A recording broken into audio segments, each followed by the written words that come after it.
안녕하세요. 비만 치료만 25년, 비만 환자를 약 10만 명 치료한 닥터리 가정의학과 원장 이진복입니다. 저는 건강한 다이어트 정보를 전해드리기 위해서 유튜브 닥터리 TV를 운영하고 있습니다. 저는 한 달에 10kg 빼는 거 절대 권하지 않아요. 하지만 나는 정말 한 달에 10kg 빼고 싶다. 이렇게 목표를 갖고 오시는 분들이 간혹 계시죠. 그러면은 이제 비만 클리닉을 운영하는 입장에서 참 난감한데요. 그래도 우리가 건강하게 10kg를 빼는 방법이 있다면 저는 이런 방법을 말씀을 드리겠어요. 첫 번째는요. 정제된 탄수화물을 줄이는 겁니다. 자, 정제된 탄수화물. 혈당하고 연관이 되게 깊어요. 정제란 말은 무엇이냐면요. 곱게 잘 갈았다는 뜻이에요. 자, 우리가 벼를 키워서요. 쌀이 나오죠. 이것을 일부 도정을 하면요 현미가 되잖아요. 약간 거무튀틱한 현미가 되고 조금 더 도정을 하면은 이제 백미가 되죠. 그다음에 이것을 더 갈아요. 그러면 쌀 가루가 되잖아요. 이때부터 이제 문제가 생기는 겁니다. 이렇게 도정을 하면 할수록 가루로 만들면 만들수록 혈당 수준이 많이 올라간다는 게 문제거든요. 이렇게 잘 갈아냈다는 거를 정제된 탄수화물이라고 얘기합니다. 통밀이 아니라 통밀가루, 통오트밀이 아니라 오트밀 가루를 말하는 거예요. 지방이나 단백질은 갈아도 상관없어요. 야채도 갈아도 상관없어요. 그런데 탄수화물을 갈면요 혈당 스파이크라는 게 생겨요. 혈당의 문제와 연결져서 생각을 해볼게요. 단 음식을 갑작스럽게 먹었다 그러면요 혈당이 갑작스럽게 치솟습니다. 쭉 올라갔다가요 인슐린이 나오겠죠. 그리고 인슐린이 나와서 떨어뜨릴 때 쭉 떨어져요. 이렇게 혈당이 뾰족뾰족하게 올라갔다 떨어지고 하는 것을 혈당 스파이크라고 해요. 혈당이 올라갈 때 배구에서 스파이크처럼 내려친다 이렇게 얘기해서 혈당 스파이크란 말을 많이 씁니다. 최근에는 혈당 롤러코스터, 혈당 변동성이라는 말도 많이 쓰고요. 얘도 아직 공식적인 의학용어는 아닌데 곧 의학용어가 될 거라고 저는 생각해요. 너무나 이 부분에 고통을 받고 있는 분들이 많이 계시거든요. 그래서 혈당 스파이크가 뭐가 문제냐? 결국은 인슐린 때문에 몸에서는 급격하게 혈당이 너무 많이 떨어지게 돼요. 우리 정상적인 혈당은 70에서 140 사이에서 잘 움직입니다. 아주 정교하게 움직여요. 그런데 당뇨가 아니에요. 그런데 정상인이라도 깡마른 20대 여성이라도요. 치즈케이크에다가 캐러멜 마키아토 하나 먹으면요. 혈당이 200까지 올라갑니다. 이거는 제가 많은 그 경우에서 혈당을 다 체크해보고 말씀을 드리는 거예요. 내가 200까지 올라간다고요? 그럼 당뇨병이잖아요. 예전에 전통적인 당뇨병의 기준으로 보면 이건 당뇨병입니다. 그런데 우리는 당뇨병 환자라고 얘기를 하진 않죠. 우리 젊은이들 사이에서 이런 분들이 너무너무 많거든요. 단맛을 입에 달고 사는 사람들. 이런 사람들은 결국 하루 종일 혈당 스파이크가 생기는 거예요. 그래서 혈당 스파이크가 올라갔다 뚝 떨어지고 올라갔다 뚝 떨어지고. 자, 혈당이 200까지 올라갔어요. 그럼 혈당을 내려뜨리기 위해서 인슐린이 어마어마하게 나옵니다. 인슐린이 나오면요 혈당이 뚝 떨어지는데 한 100 정도까지 떨어져요. 그런데 140에서 7, 80까지 떨어질 때는 그렇게 혈당이 내 몸에서 떨어진다고 느끼지 못했던 내 몸이 200에서 100으로 뚝 떨어지면요 급격하게 혈당이 떨어진다는 느낌을 받습니다. 이 속도가 되게 중요한데요. 아주 뾰족하게 올라갔다 뾰족하게 떨어지거든요. 그러면 우리가 어떤 느낌을 받냐면요. 아침에 포만감 있게 밥을 먹고 나갔는데 10시, 11시만 되면은 갑자기 허기가 지고 집중도 안 되고 어떤 경우에 너무 심할 때는 막 손도 떨리고 식은땀 나고 이럴 때가 있어요. 그럼 우리는 어떻게 해요? 당 떨어졌다. 뭐 좀 갖고 와봐. 그러면 결국 손에 잡히는 것은 초콜릿이나 과자 이런 거 먹잖아요. 그러면 혈당이 다시 올라갑니다. 그러면 좀 있으면 또 떨어지고 이게 하루 종일 반복되는 거예요. 그래서 혈당 스파이크를 만들지 않는 게 가장 중요한 거거든요. 그래서 한 달에 10kg 빼는데 가장 중요한 건요. 혈당 스파이크를 안 만드는 식사를 하시는 겁니다. 그러려면 정제된 탄수화물을 줄이시는 거예요. 정제가 잘 된 이렇게 곱게 갈아낸 탄수화물은 절대로 피하시고요. 통곡류라든지 이런 건강한 탄수화물 위주로 좀 드시는 게 좋아요. 자, 두 번째 한 달에 10kg 빼는 방법은요. 단백질을 충분히 잘 드시자는 거예요. 단백질은 우리 몸의 호르몬이라든지 우리 몸의 근골격계를 구성하는 정말 중요한 성분입니다. 그런데 현대인들은요. 단백질이 조금씩 부족해지기 시작했어요. 광고 같은 데 보면요. 단백질 음료, 특히 어르신들을 보는 TV에 보면 단백질 음료, 단백질 파우더 이런 거 엄청나게 선전하잖아요. 왜 그러냐면은 이분들한테 단백질이 정말 많이 부족하거든요. 탄수화물 위주로 먹던 습관을 이제 단백질 위주로 먹어야 돼요. 단백질이 다이어트에 중요한 이유는요. 첫 번째로는 포만감이에요. 탄수화물을 같은 양 먹었을 때 단백질을 많이 먹으면요. 포만감이 어마어마하게 늘어납니다. 그래서 그래서 고기를 먹고 나면요, 다음 끼니가 생각이 안 나고 속이 든든한 거예요. 그래서 탄수화물보다 단백질이 이 포만감을 유지하는 데 훨씬 유리하고요. 두 번째는요, 탄수화물을 우리 몸에서 분해할 때 쓰는 에너지와 단백질을 분해 흡수할 때 쓰는 에너지가 달라요. 훨씬 더 많이 단백질을 에너지로 만들 때 쓰는 에너지가 훨씬 높습니다. 그래서 같은 양을 먹더라도 단백질을 먹으면요, 내 몸에서 그만큼 더 일을 많이 하는 거예요. 그러면 다이어트가 훨씬 더 잘 되겠죠. 그래서 단백질은 이런 부분에서 상당히 중요하고요. 그리고 세 번째는요, 단백질이 위와 소장을 통과하면서요, 우리 몸에 건강한 다이어트를 잘 되게 하는 호르몬들이 나와요. 이것을 인크레틴이라고 하는데요. 이렇게 인크레틴이 분비되면서 우리 몸에 단백질이 다이어트에 큰 도움을 줍니다. 그래서 저는 탄수화물 위주로 식사하지 마시고 단백질과 야채 위주로 많이 드세요라고 말씀을 드려요. 이게 가장 중심이 돼야 되는 식사 방법이에요. 자, 한 달에 10kg 빼는 세 번째 방법은요, 간헐적 단식입니다. 간헐적 단식은 우리 현대인들이 이 교란된 생체 리듬을 되찾아주는 데 상당히 중요해요. 예전에 구석기 때부터 우리가 산업화 때까지를 보면은 밤에는 불이 꺼지면 잠을 자고 먹는 걸 멈추고 잤죠. 그런데 지금은 어때요? 밤에도 야경이 밝고 재밌는 것도 많이 하고 핸드폰만 켜면 언제든지 배달 음식이 달려오잖아요. 그렇기 때문에 밤에도 먹고 낮에도 먹고 밤에도 자고 낮에도 자고 이렇게 생활 리듬이 엉망이 됐단 말이에요. 그래서 밤에는 잠을 자고 먹는 걸 멈추고요, 낮에는 활동하면서 먹자. 이것이 가장 기본적인 거예요. 아주 쉬운 건데 현대인들은 이걸 하기가 너무너무 힘들어요. 밤에 야식 문화에 너무 젖어 있거든요. 그래서 간헐적 단식을 잘 활용하면요, 한 달에 10kg 빼는 거 어렵지 않습니다. 12대 12, 12시간부터 굶어보세요. 12시간을 굶는 것도 힘든 분들 많아요. 아침 7시부터 저녁 7시까지 식사를 했다면요, 저녁 7시부터 아침 7시까지는 물 외에는 아무것도 먹지 않는 거예요.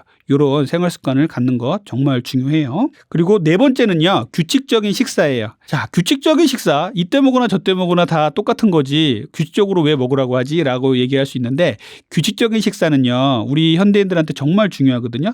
우리는 또 아무 때나 먹는 습관들이 아주 몸에 배어버렸어요. 그리고 얼마나 맛있는 간식들이 많아요. 그러다 보니 아침에 먹고 나가면 또 회사에 가서 뭐 간식도 먹고, 또 점심 전에 또 뭔가 또 주워 먹고, 점심 먹고 나서 또 먹고, 이렇게 계속 반복되고 밤에도 먹잖아요. 자, 하루에 3끼를 먹는다 치면 아침, 점심, 저녁을 같은 시간에 정해놓고 같은 시간에 드시도록 애를 쓰십시오. 이게 왜 중요하면요, 우리 몸에 인슐린이 하루에 3번 나오고 인슐린을 쉬게 해줘야 되거든요. 우리 목표는 인슐린을 정상화시켜주고 췌장을 쉬게 해주는 거예요. 췌장을 쉬게 해주려면요, 하루에 3끼를 먹으면 3번 인슐린이 나와서 일을 하고 췌장을 쉬는 겁니다. 그런데 3끼를 먹고 중간중간에 간식을 먹고 야식을 먹었어요. 그러면 6번, 7번을 췌장이 일을 하게 돼요. 그렇게 되면 결국은 살은 안 빠질 수밖에 없습니다. 인슐린을 적당하게 나오게 하고 우리 몸이 음식을 안 먹을 땐 췌장을 쉬게 한다. 이것이 가장 기본 원칙이니까 이렇게 규칙적으로 먹는 것들 중요하다고 말씀드릴게요. 자, 5번째는요, 수면이에요. 자, 우리 현대인들은 수면이 정말 이제는 숙제가 돼버렸어요. 수면을 못 취하고 또 수면의 중요성도 인식하지 못하는 분들도 상당히 많아요. 그런데 잠자는 것 정말 중요합니다. 우리 몸의 대사를 정상화시켜주는 시간이거든요.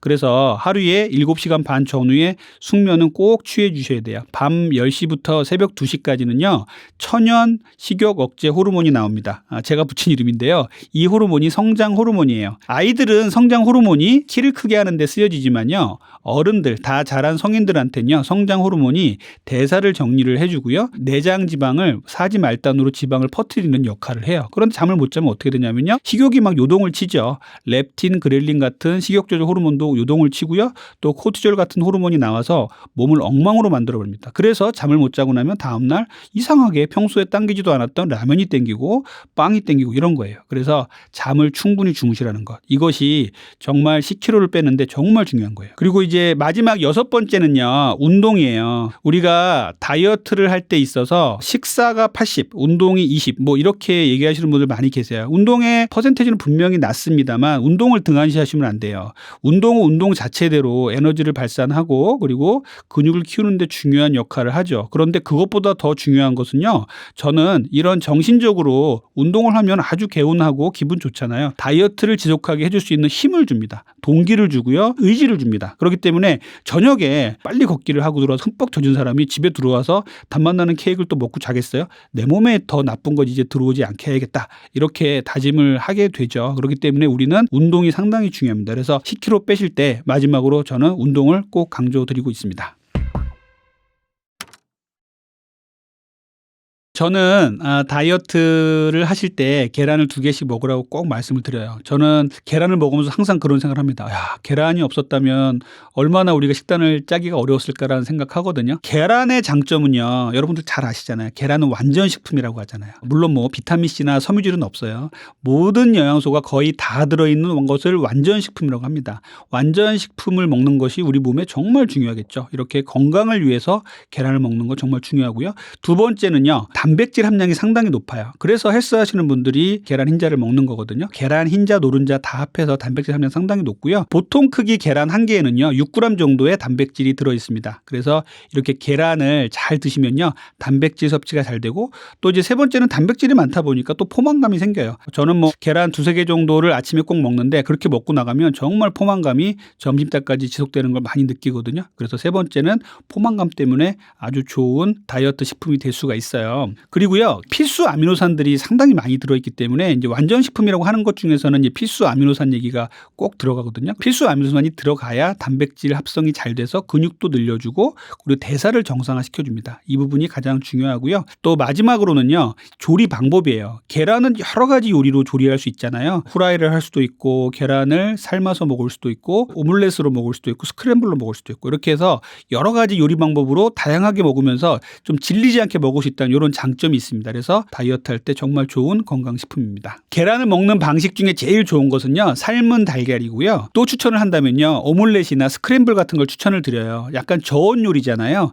그런데 이제 계란을 후라이로 먹는 분도 계시죠. 후라이도 괜찮긴 합니다만 후라이를 할 때 조금 탈 수밖에 없는 상황이 되잖아요. 이렇게 탄 거를 먹으면 각종 발암물질도 생긴다고 돼 있고 또 당 독소라는 것도 높일 수 있기 때문에 계란을 후라이로 먹는 것보다는 삶은 계란이나 저온 요리로 오믈렛이나 스크램블로 먹는 것을 저는 추천을 많이 드리고 있습니다. 이런 탄수화물과 인슐린 이론 때문에 탄수화물을 극도로 억제하시는 분들이 계세요. 이런 분들이 주로 말씀하시는 것들이 이제 저탄고지 다이어트, 케톤 다이어트 이런 말씀들 많이 하시거든요. WHO에서 탄수화물을 하루에 이 정도는 꼭 먹어라라고 하는 것이 130g 정도거든요. 130g이면요. 공깃밥으로 한 공기 반에서 2공기 정도 돼요. 작은 공깃밥으로. 그런데 이분들은요. 탄수화물 함량을 50g이야, 30g이야 아주 극도로 줄이려고 애를 쓰고 있어요. 그러면은 물론 인슐린은 나오지 않겠죠. 하지만 이렇게 극단적으로 탄수화물을 줄이면 여러 가지 문제가 생길 수밖에 없습니다. 그래서 탄수화물이 왜 중요하냐면요. 우리 몸 중에 탄수화물, 그러니까 포도당만을 에너지원으로 쓰는 녀석이 있어요. 뇌하고 적혈구입니다. 그래서 뇌는요. 탄수화물이 정말 중요해요. 인간의 뇌가 진화 과정에서 커감에 있어서 이 탄수화물이 정말 중요한 역할들을 많이 했거든요. 그러다 보니 우리 뇌는요. 탄수화물만을 에너지원으로 쓰다 보니까 탄수화물에 대한 탐닉이 있는 거예요. 그러니까 탄수화물은 먹어도 뇌에서는 질리지 않아요. 아, 에너지가 계속 들어오네. 좋아하는 겁니다. 그런데 뇌에서 탄수화물을 좋다고만 생각해서 계속 먹으면 몸이 망가지겠죠. 그래서 우리가 정제된 탄수화물을 피하고 통곡류로 드시라고 말씀드리는 거거든요. 자, 탄수화물이 적은 아닙니다. 탄수화물을 악마화시키는 건 안 돼요. 탄수화물, 지방, 단백질은요. 3대 영양소예요. 반드시 우리 몸에 필요한 겁니다. 그런데 탄수화물을 극도로 억제를 해버린다고 우리 몸의 다이어트가 잘 될까요? 라고 한번 생각을 해보셔야 돼요. 그러면 초기에는요. 탄수화물이 안 들어오니까 몸이 무기력해지고요. 오히려 다이어트가 안 되고 피부 트러블부터 해서 여러 가지 몸에 문제가 생겨요. 이거를 케토시스라고 하는데 우리 몸에서 탄수화물이 너무 없어지면 케톤이 나오게 돼 있습니다. 이것들을 저탄고지 다이어트 하시는 분들이나 케톤 다이어트 하는 분들은 케톤이 나오니까 다이어트가 잘 되는 거다. 또 이런 증상으로 받아들이고 있는데 저는 그렇게 생각하지는 않습니다. 케톤까지 나오지 않게 하면서도 다이어트 할 수 있는 방법은 충분히 있어요. 그렇기 때문에 탄수화물을 극도로 억제하면 안 됩니다. 탄수화물이 다이어트 할 때 꼭 필요한 이유는요. 말씀드렸듯이 첫 번째 뇌와 적혈구의 에너지원이에요. 그렇기 때문에 탄수화물은 반드시 먹어줘야 되고요. 두 번째는요. 우리가 탄수화물이 부족해지면요. 우리 몸에서 어떤 반응이 생기냐면요. 근육을 빼다가 탄수화물 대용으로 쓰려고 하는 이런 역할들이 생기게 됩니다. 에너지원으로 자꾸 근육을 빼다가 쓰는 거죠. 그럼 어떻게 되냐면 마른 비만이 되는 거예요. 근육이 적어지는 이런 다이어트를 하시게 되는 겁니다. 세 번째는요. 지방 대사에도 탄수화물이 반드시 필요합니다.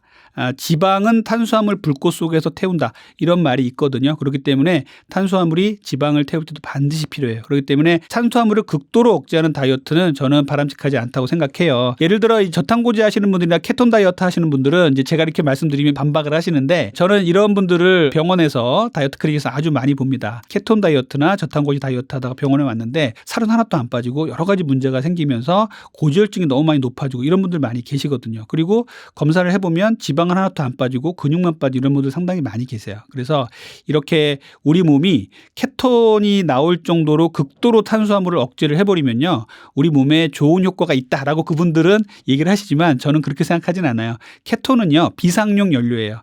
좋은 항공유, 휘발유가 있는데 등유나 디젤을 쓰는 거하고 똑같습니다. 그래서 우리 몸에서 케톤이 안 나오도록 우리 몸을 잘 관리하면서 다이어트하는 것이 저는 더 중요하다고 생각합니다. 탄수화물의 종류가 있어요. 탄수화물을 나쁜 순으로 쭉 나열을 해볼게요. 인류가 쌀을 빻아서 떡으로 만들고 이래서 먹는 탄수화물은 예전부터 먹었던 거예요. 빵도 그렇고 떡도 그렇고. 그런데 이 액상과당이라는 녀석은요. 한 번도 인류가 겪어보지 못한 합성으로 나온 당분입니다. 그러다 보니까 우리 몸에 들어가면요. 엄청나게 혈당을 빨리 올리고요. 다른 영양소로 작용하지 못하고 혈당만 올리고 끝나는 경우가 너무너무 많아요. 흔히 먹는 주스라든지 커피에도 액상과당 넣어서 먹는 거 있죠. 시럽을 짜서 먹는 것들, 그다음에 뭐 콜라라든지 사이다 이런 전통적인 클래식한 것들에는 다 이 액상과당들이 들어있어요. 액상과당이 제일 나쁩니다. 끊어 주셔야 되고요. 두 번째로는요. 빵, 떡, 면, 과자 같은 것들이에요. 이렇게 밀을 갈아서 빵으로 만들고 그리고 쌀을 잘 갈아서 떡으로 만든 이런 과정에서 정제된 탄수화물들이 많이 나오겠죠. 이러다 보면요. 우리 몸에 들어가서 흡수가 너무너무 빨리 되는 거예요. 정제란 말에서 가장 우리가 주목해야 될 건 뭐냐면요. 잘 갈아서 가루로 만들면은요. 섬유질이 다 파괴가 돼요. 섬유질은 혈당을 천천히 올리게 하고 우리 몸에 제4의 영양소로서 쓰여지는 중요한 녀석인데 이 섬유질이 파괴되면서 혈당을 너무너무 빨리 올리게 되는 것이죠. 그래서 빵, 떡, 면, 과자 같은 것들은 정말 피해 주셔야 돼요. 그리고 과일 주스 같은 것들을 좋다고 드시는 분도 계신데 과일도 과당과 설탕, 포도당이 다 들어있습니다. 그래서 과일을 또 갈아서 또 즙으로 내서 먹는 건 더더욱 안 좋아요. 빵, 떡, 면, 과자, 액상, 과당 그리고 과일을 간 것들은 저는 정말 나쁜 탄수화물이라고 생각해요. 그러면 좋은 탄수화물은 어떤 것이냐? 서양에서 식사용으로 먹는 빵은요. 우리나라 같이 아주 흰 빵을 많이 먹는 경우 드물어요. 거무튀튀하고 안에 잘라보면은 속에 통곡류라든지 견과류가 많이 들어있는 이런 호밀빵, 잡곡빵 이런 것들을 많이 먹는단 말이에요. 근데 우리는 어때요? 하얀 정말 입에서 살살 녹는 이런 빵 좋아하잖아요. 밥도 흰밥이 기름이 자르르 흐르고 이런 것들에 대한 로망이 되게 많은데 현미가 훨씬 좋은 거예요. 그래서 현미밥, 잡곡밥 그리고 오트밀도 갈지 말고 통오트밀 이런 것들을 먹는 것이 가장 좋은 탄수화물이에요. 이런 탄수화물을 위주로 드시는 게 가장 좋습니다. 저는 하루의 식사 중에 아침 식사를 정말 중요하게 강조를 많이 드려요. 왜 그러냐면요. 밤에 공복 상태를 한번 생각해 보세요. 우리 몸에 아무것도 음식이 안 들어오니까 혈당 수준이 잠잠합니다. 그러다 보니까 인슐린도 할 일이 없으니까 잠잠해요. 췌장이 쉬고 있단 말이에요. 이 잔잔한 호수에다가 큰 바위돌을 던지는 게 있어요. 뭐냐면은 일어나자마자 흰빵을 구워가지고 거기다가 주스하고 같이 먹는 것. 이런 것들은요. 혈당 수준을 아주 많이 올리게 될 수밖에 없어요. 그래서 공복 시의 첫 끼를 혈당을 올리지 않는 게 정말 중요합니다. 자, 여러분들 집에서 아침에 출근하는데 안 좋은 소리 듣고 나왔어요. 그러면은 회사에 가서 작은 일에도 괜히 화가 나고 잘 풀릴 일도 하루 종일 안 풀린다는 이런 말씀 많이 하시잖아요. 그게 왜 그래요? 아침에 화가 난 상태로 나오면은요. 작은 일에도 신경이 예민해지고 또 화가 나고 아, 내가 왜 그랬을까? 또 자책감이 들고 또 화를 내고 이게 반복되는 거잖아요. 혈당도 마찬가지예요. 아침에 혈당 스파이크를 만드는 정제된 탄수화물을 먹고 나가면은요. 오전 10시, 11시 정도가 되면 혈당이 뚝 떨어져요. 그러면서 우리는 또 배가 고프죠. 그러면은 손에 잡히는 게 초콜릿이나 과자 이런 것들밖에 없으니까 또 이것을 먹고서 혈당이 또 올라갑니다. 그래서 혈당은 하루 종일 반복될 수밖에 없어요. 점심에 나가면 또 평소에 먹던 아주 건강한 식사보다는 달달한 게 먹고 싶어요. 점심 먹고 나오면 또 혈당이 올라갔다가 뚝 떨어지면 점심 이후에 식곤증이 심하게 오다가 오후 3, 4시 되면 또 배가 고파서 또 간식을 찾습니다. 하루 종일 반복되는 이 혈당 스파이크를 만들지 않으려면 아침 식사를 단백질 채식 위주로 드셔야 돼요. 그러면 아침 첫 끼에 가장 좋은 식사. 한국식 식사를 하신다 그러면요. 현미에다가요. 풍부한 해조류 그리고 나물류, 생선류라든지 고기류 같은 거 같이 먹으면 좋겠죠. 거기다 같이 드시면 좋은 멸치볶음이나 김을 곁들여 드시면 좋습니다. 그런데 밥이 아니고 다른 걸로 바쁘니까 간단하게 먹을 수 있는 게 있느냐라고 묻는 분들이 많이 계셔서 제가 항상 말씀드리는 게 아침에는요. 기억하세요. 제일 중요한 거는 계란 2개입니다. 그래서 삶은 계란을 미리 만들어 놨다가 아침에 급하니까 까서 소금에 찍어서 먹고 나간다. 꼭 생각을 해주세요. 아침에 계란은요. 다이어트를 잘 되게 해주고 포만감도 오래 지속하게 해주는 아주 중요한 식품이에요. 두 번째는요. 콩류예요. 콩류는요. 결국은 저항성 전분이라는 탄수화물이 들어있는데 혈당을 많이 안 올리는 성분이 들어있어요. 그래서 이렇게 저항성 전분이 많이 들어있는 콩류를 좀 많이 드셨으면 좋겠고요. 콩은 다양하게 요리가 가능하잖아요. 그래서 콩을 대두 자체로 먹을 수도 있고요. 그다음에 낫또로도 먹을 수도 있고 두부, 그다음에 비지, 무가당, 두유 같은 것들로 만들 수가 있어요. 무가당 두유 같은 것들을요. 잘만 고르시면 이 탄수화물을 극도로 억제하면서 만들 수 있습니다. 탄수화물을 10g 이하, 5g 이하로 만드는 이런 무가당 두유들이 있으니까 이런 것들 찾으셔서 아침 식사로 드시면 상당히 좋겠어요. 세 번째는요. 무가당 그릭 요거트예요. 무가당 그릭 요거트는요. 상당히 좋은 유단백을 섭취할 수 있는 방법이에요. 그릭 요거트는요. 그리스 연안 지중해 지역에서 전통적으로 먹던 요거트를 만드는 방식에서 나온 거예요. 우유를 오래 방치해 두면 위에 맑은 부분과 아래 꾸덕꾸덕한 부분으로 분리가 되는데요. 맑은 부분을 유청이라고 하는데 유청을 버리고 아랫부분만 이용해서 여기에 유산균을 투여해서 다시 한번 끓여서 만든 게 그릭 요거트입니다. 그릭 요거트 드셔보신 분은 아시겠지만 꾸덕꾸덕해요. 그래서 그릭 요거트는 농축된 단백질입니다. 같은 양을 먹어도 아주 농축된 단백질, 유단백을 먹을 수가 있어서 이것이 장점이고요. 유청이 분리되어 있기 때문에 유당불내증 같이 우유 먹고 설사하시는 분들도 일부 그릭 요거트는 안전하신 분도 많이 계세요. 또 하나는 그릭 요거트는 꾸덕꾸덕하지만 좀 부드러운 부분도 있기 때문에 토마토에다가 그릭 요거트 그리고 블루베리에다가 그릭 요거트를 같이 버무려서 먹는 거 상당히 좋아요. 토핑으로 이용하는 거죠. 이렇게 이용하시면 상당히 좋은 식사가 될 수가 있어요. 그래서 현대인들이 정말 바쁜데 간단하게 먹을 수 있는 게 없을까라고 고민하실 때 이렇게 계란 그리고 콩류, 세 번째 그릭 요거트 이렇게 말씀을 드리거든요. 이런 것들을 고르실 때는 탄수화물 함량이 정말 적은 것들 무가당으로 고르셔서 아침 식사 대용으로 사용하신다면 상당히 좋을 겁니다. 네, 오늘 아침에도 이렇게 먹고 나왔습니다. 요즘 단백질에 대한 관심도가 상당히 높아지고 있어요. 그만큼 우리 현대인들이 단백질 부족에 시달리고 있습니다. 그리고 연세가 드실수록 단백질을 잘 먹어야 된다고 돼 있어요. 그런데 우리 어르신들은 특히 어머님들 예전에 단백질 고기류를 많이 못 드셨던 분들이 많기 때문에 나이 들어서 고기를 먹는다는 게 쉽지 않다. 이런 분들 많이 계세요.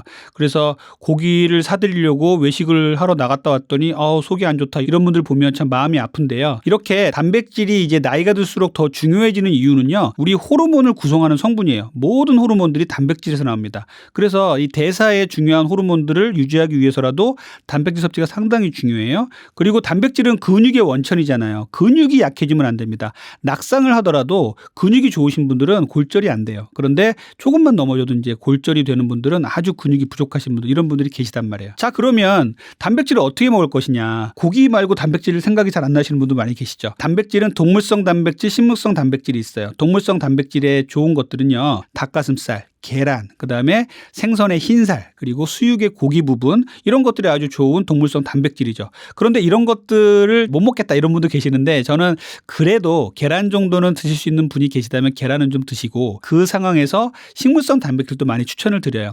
식물성 단백질을 2, 동물성 단백질을 1로 해서 먹는 게 제일 좋다고 합니다. 그래서 2대 1로 맞춰 드시되 식물성 단백질, 소고기만큼 좋은 식물성 단백질들이 있어요. 콩류가 가장 좋아요. 콩류는요. 렌틸콩 그리고 병아리콩 우리가 흔히 먹는 대두 이런 거 다 좋으니까 이런 완두콩 같은 거를 잘 드시면 좋겠어요. 또 콩은 요리를 다양하게 할 수가 있잖아요. 그래서 대두 그냥 먹어도 좋고 그다음에 두부 만들어서 두부 요리를 잘해서 먹거나 비지라든지 그리고 낫또 낫또 참 좋습니다. 낫또가 이제 뭐 일본 음식이다 해서 호불호가 갈리는 경우도 있는데 저는 낫또를 매일 먹거든요. 낫또는 아침에 먹기도 상당히 좋고요. 요즘에 새벽 배송으로 정말 잘 와요. 그리고 슈퍼에 가서도 많은데 요즘 낫또에다가 이제 고추냉이 같은 걸 섞어서 맛도 잘 잡고 낫또 특유의 청국장 냄새 같은 걸 좀 덜 나게 해서 나오는 것들 많거든요. 이런 것들 충분히 드시면 상당히 좋은 단백질 보급원이 됩니다. 그리고 무가당 두유.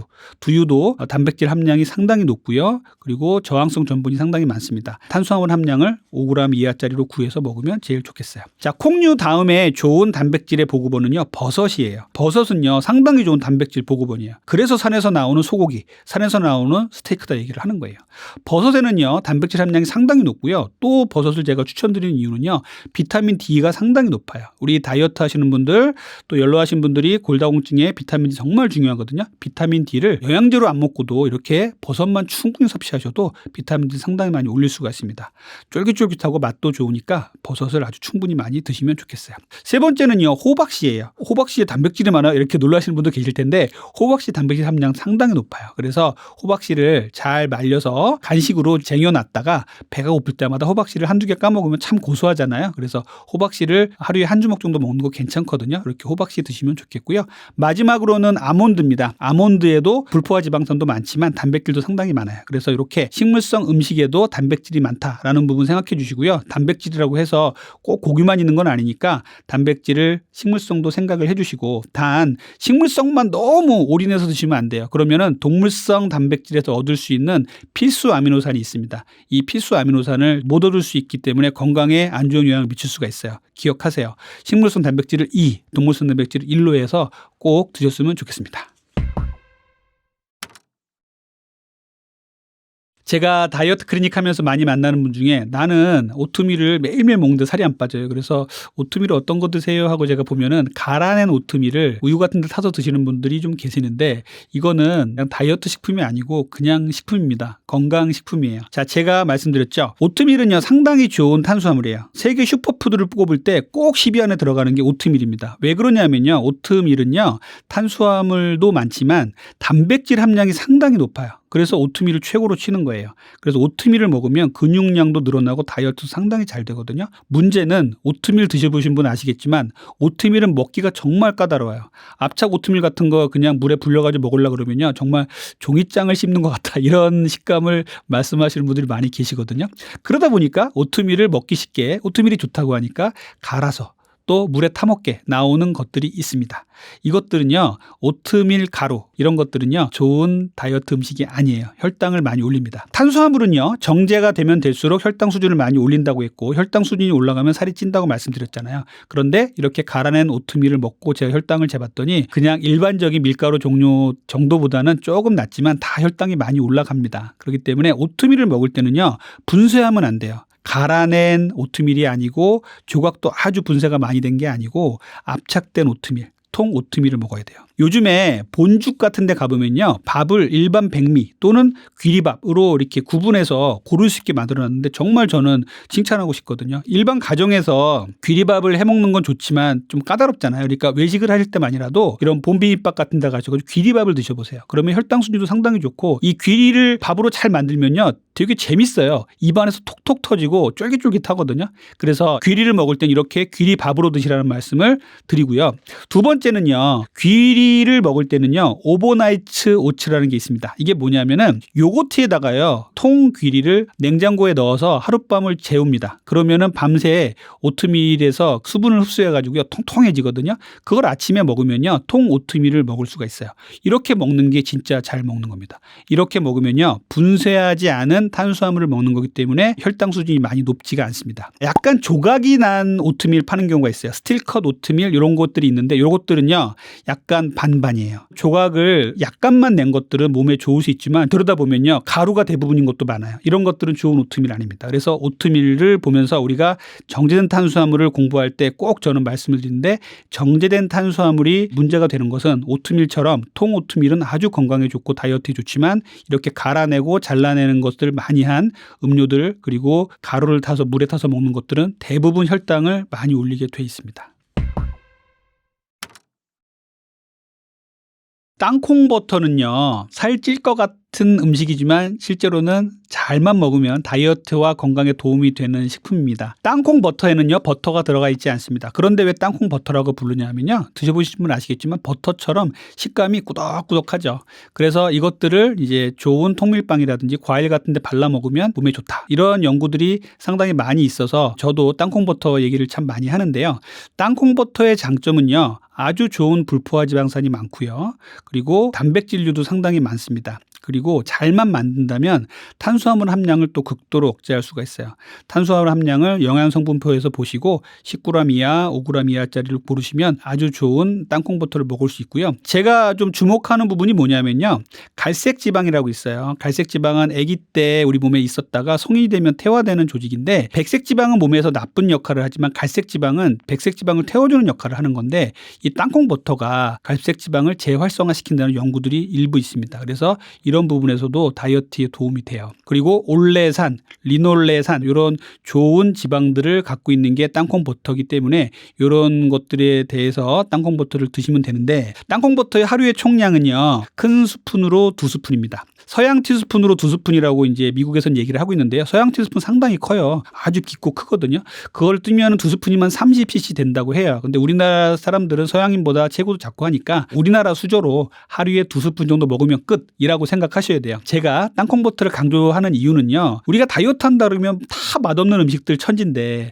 땅콩버터, 그릭 요거트, 맛있잖아요. 이런 것들을 제가 추천드리고 있거든요. 땅콩버터의 단점이라고 한다면 너무 맛있어서 많이 먹게 된다는 거. 이게 문제거든요.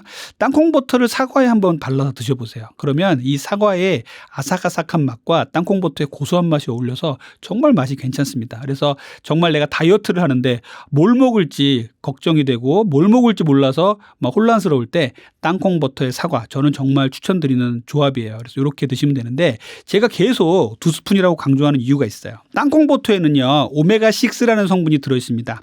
오메가3, 오메가6, 오메가9 이렇게 기름들이 많이 구분이 되는데요. 우리가 오메가6가 들어있다고 해서 땅콩버터 먹지 마라, 이런 어그로 끄는 유튜브도 있어요. 조심하세요. 그거는요, 잘못된 생각이에요. 오메가6가 있다고 무조건 나쁜 건 아닙니다.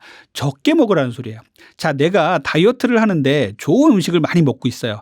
닭가슴살도 먹고 있고 야채도 많이 먹고 있는데 뭔가 좀 허전해 할 때 땅콩버터를 2스푼 먹으라는 소리예요. 그런데 내가 맨날 패스트푸드점 가가지고 햄버거 먹고 치킨 먹고 이런 사람들이 땅콩버터 2개 더 먹는다고 절대 건강해지지 않습니다. 이건 건강을 망치는 비결이에요. 자, 우리 현대인들은요, 오메가6 함량이 많은 음식들을 계속 많이 먹고 있어요. 지금 WHO에서는요, 오메가3와 오메가6의 비율을요, 지금 현대인들이 1:9에서 1:20까지 높게 먹고 있다고 경고를 하고 있어요. 그래서 오메가6 함량을 줄여라라고 누누이 얘기하고 있거든요.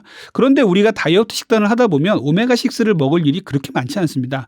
그런데 여기에다가 오메가6가 들어있는 땅콩버터 2스푼을 먹는다는 건 몸에 큰 지장이 없어요. 대세에 지장 없습니다. 그래서 WHO에서는요, 오메가3 대 오메가6의 비율을 1:4 정도로 맞추라고 돼 있어요. 그래서 건강한 식사를 하시면서 땅콩버터 2스푼은 건강과 다이어트에 좋습니다. 그러니까 땅콩버터 2스푼을 잘 드시고요. 주의해야 될 거는요, 땅콩에는 알레르기 있는 분들이 계시니까 땅콩 알레르기가 있는 분들 절대 드시면 안 되고요. 땅콩버터 오염될 수 있어요. 그래서 땅콩이 오염이 돼서 날짜가 지나면 산패되는 걸 잘 알고 계실 거예요. 땅콩이 오염된 걸 먹으면요, 암이 생깁니다. 이런 부분이 있기 때문에 주의하셔야 되는데, 땅콩버터는 그런 산패 위험이 조금 덜하긴 해요. 하지만 보관 방법을 직사광선을 피해서 냉장실에 보관하세요 라는 식으로 써 있다면 그거를 잘 지켜주셔야 되고요. 한번 숟가락으로 들어가서 입에 들어간 것을 다시 병 속에 넣으시면 안 돼요. 한번 뜨신 스푼은 내려놓고 다른 스푼을 이용을 해야겠죠. 그래서 이렇게 땅콩버터를 이용하실 때는 오염되지 않게 주의한다. 그리고 유통기한에 주의한다는 것들을 주의해 주셨으면 좋겠습니다. 제가 하루에 한두 잔만 먹으면 건강과 다이어트에 도움이 되는 것 중에 계피를 말씀드려요. 계피는 싫어하는데 시나몬은 좋아해요. 이런 분도 계시는데 같은 말입니다. 그래서 계피와 시나몬을 좀 혼재돼서 쓰기 때문에 이게 계피 시나몬이라고 제가 말씀드릴 건데요. 자, 같은 말이지만 엄격하게 좀 구분을 해볼게요. 우리가 수정과 같은 데다가 먹는 약간 나무처럼 생긴 맵고 쌉싸름한 맛이 나면서 단맛이 나는 것은요, 카시아 계피라고 해요. 그리고 커피 전문점 같은 데 가가지고 카푸치노 같은 데 뿌려 먹는 것은요, 실론 시나몬 계피라고 합니다. 그래서 이렇게 좀 달라요. 다른 것들을 강조하는 이유는 뭐냐면요. 수정과에 넣어 먹는 이 카시아 계피는요. 많이 드시면은 쿠마르진이라는 성분이 몸에 많이 들어오면은 좋을 게 없어요. 혈전을 용해하는 성분이긴 한데 이게 너무 많이 들어오면요. 혈전 용해 성분이 너무 많이 들어오면 안 되겠죠. 그다음에 혈액순환도 너무 원활하게 해주다 보면 혈압이 떨어지는 경우도 있어요. 그래서 쿠마린 성분이 있기 때문에 주의하시고 이렇게 계피 시나몬이 좋은 이유는요. 이게 약간 달짝지근하면서도 부드럽고 약간 매운맛도 나면서 그렇잖아요. 좀 오묘하지 않습니까? 그래서 요것들을 먹으면요. 식욕이 떨어지는 효과가 입증이 됐습니다. 그래서 그냥 계피 시나몬을 가루로 해서 더운 물에 타서 먹는다든지 또 아메리카노나 그리고 카푸치노 그리고 카페라떼 같은 데다가 시나몬 계피를 한두 스푼 넣어서 먹는 거 정말 추천드리거든요. 그러면은 식욕도 떨어지고요. 또 인슐린 저항성도 좋아지게 한다고 돼 있고 혈당 순위도 낮춘다고 돼 있어요. 그래서 이렇게 계피 시나몬은 제가 정말 추천드리거든요. 단 주의해야 될 거는요. 말씀드렸듯이 쿠마레진이라는 성분이 이 카시아 계피 쪽에 많이 들어있기 때문에 계피를 고를 때는 스리랑카에서 나온 실론 시나몬이라고 돼 있는데 이런 것들을 구하시고요. 하루에 한두 잔으로 끝내세요. 이것들 너무 많이 드시면 이 쿠마레진이라는 성분이 너무 많아지면 몸에 좀 무리가 올 수 있기 때문에 이런 것들만 주의하시면 되겠습니다. 과일은요, 정말 요즘 논란이 많죠. 과일을, 예전에 먹을 때는요, 과일이 좋았어요. 예전에 우리가 산업화 시대일 때 탄수화물도 많이 못 먹고 그리고 먹는 게 좀 부실할 때 식사를 다 먹고 나서 과일 한두 개 까먹으면서 가족들끼리 TV 보면서 담소 나누고 이거는 아주 좋은 모습이었잖아요. 그리고 그때는 과일을 이렇게 먹고 나가서 활동도 많이 하고 했단 말이에요. 근데 지금은 어때요? 포만감 있게 음식을 먹고 나서 또 과일을 먹고 뷔페 가서 다 먹고 난 다음에 제일 마지막에 과일로 또 탄수화물을 채운단 말이에요. 자, 과일은요, 탄수화물입니다. 과일이 탄수화물이에요? 이러면 놀라시는 분들 계시거든요. 과일은 탄수화물이에요.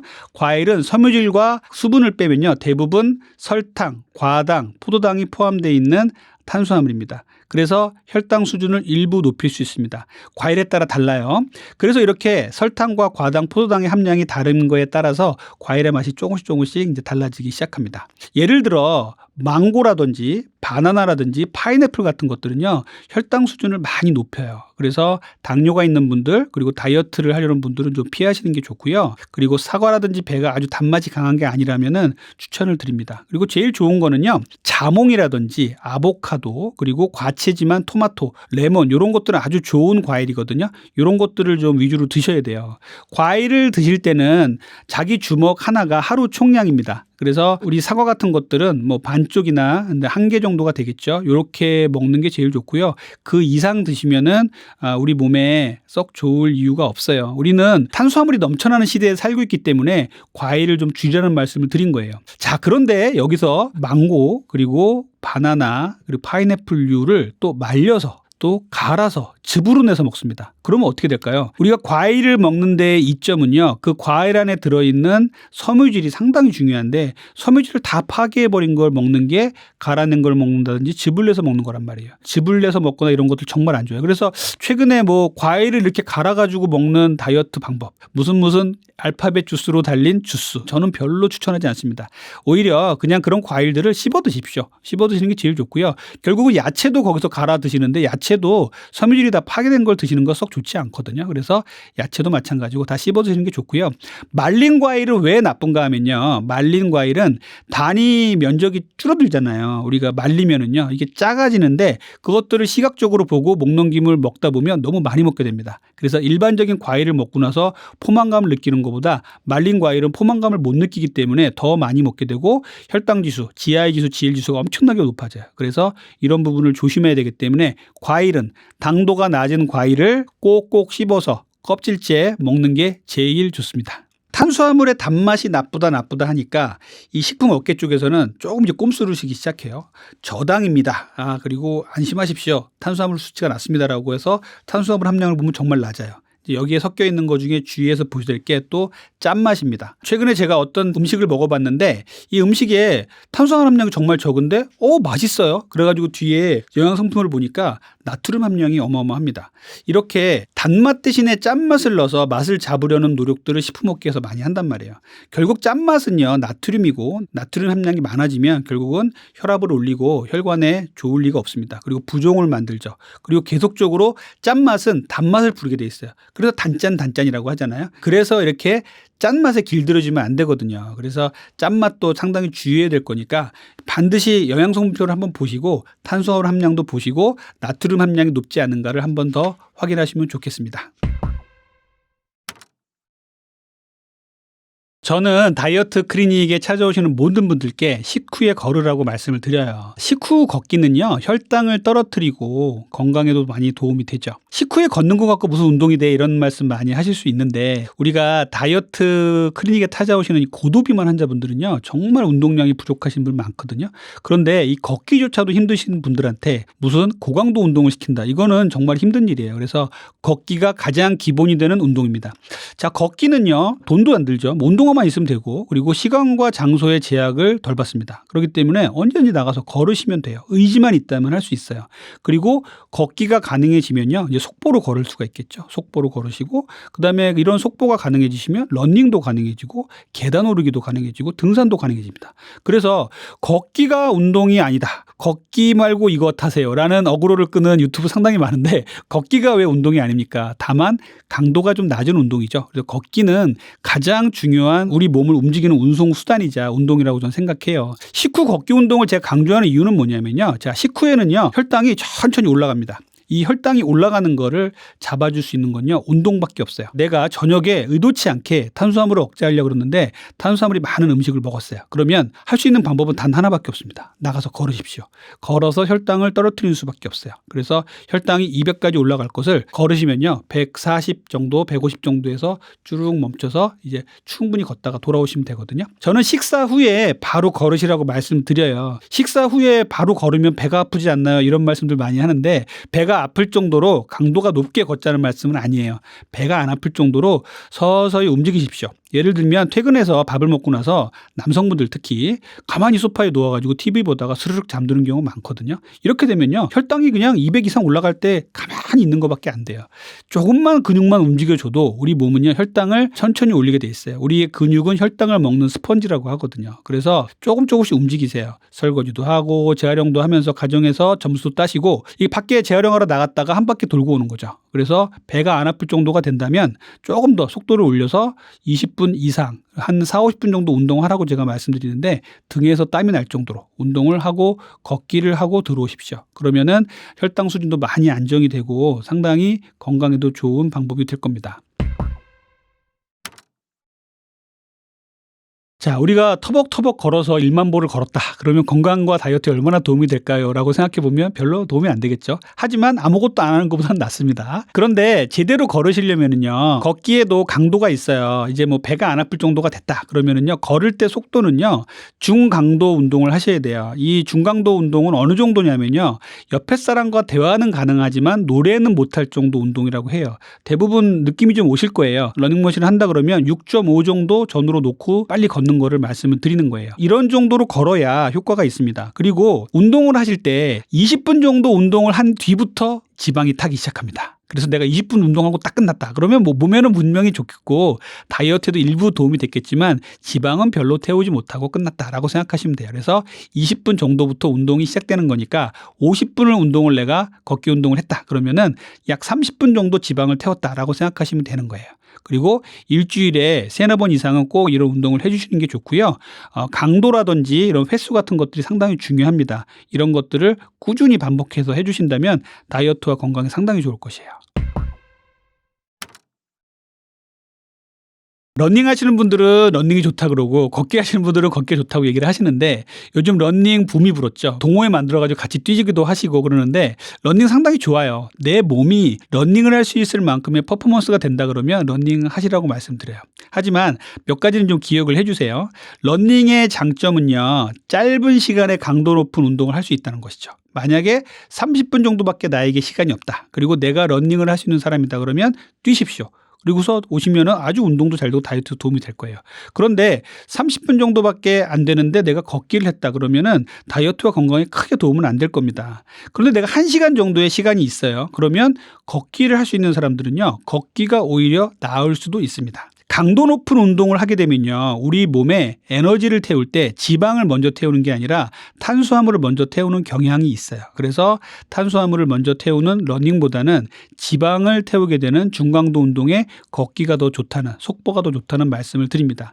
다만 러닝에도 상당히 좋은 부분이 많죠. 다이어트에 있어서 지방만 태우는 게 아니라 심폐지구력이라든지 여러 가지 골밀도라든지 이런 거를 따져보면 러닝이 훨씬 좋은 것이에요. 근데 무리하게 러닝 붐이 불었다고 그래서 운동화 사고 멋있는 운동복 사가지고 나가 뛰시다가 발바닥, 아킬레스건, 발목, 무릎 다쳐가지고 오시는 분 정말 많거든요. 부상의 위험이 있습니다. 걷기는 그만큼 또 안전한 운동이잖아요. 그렇기 때문에 걷기와 러닝은 이런 차이가 있어요. 그래서 내가 시간이 짧고 그리고 강도 높은 운동을 할 수 있는 사람이다 그러면은 러닝을 추천을 드리고요.